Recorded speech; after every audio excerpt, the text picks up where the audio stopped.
Hey there, team. Welcome to another video for this week. We will be at camp next week, so we're going to put this video out a little early for you guys. This next Sunday, which will be the 20th? 13th, way off. Will be the 13th. We're going to continue on in our prayer series, and we're going to be looking at the start of the Lord's Prayer and focusing on three things that Jesus teaches us about prayer. One, that it is personal.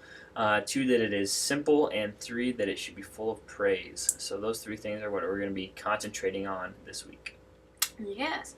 The practice time for this week is looking at Matthew 6, 5 through 9. So that first part where Jesus is instructing his disciples and setting up for them what it looks like to pray. So he gives examples of how not to pray, and then verse 9 is the beginning of the Lord's Prayer, where it starts with praising God, blessing God. So that'll be what the kids are focusing on for the practice time.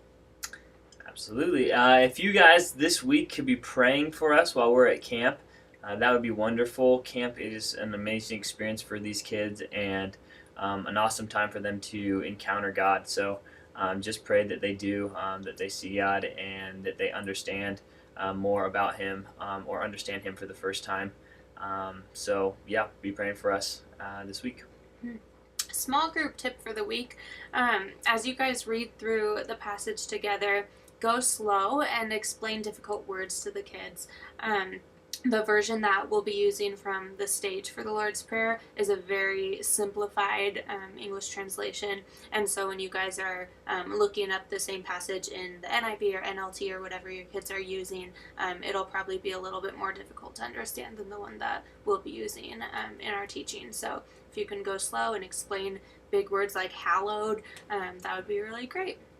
Yep, and we're using the easier version in our sermon for obvious reasons, that it helps the kids understand. I grew up on the traditional one. That's the one that I have memorized, and when I recite the Lord's Prayer, it's that way. But yeah, words like hallowed, the kids aren't going to understand, so that's why we're using the other version. So yeah, just so you guys know that. And then finally, another shameless plug. If you would like to come to Waterworld with us, we would love to have you join us. We'll need lots of leaders for August 1st Waterworld trip.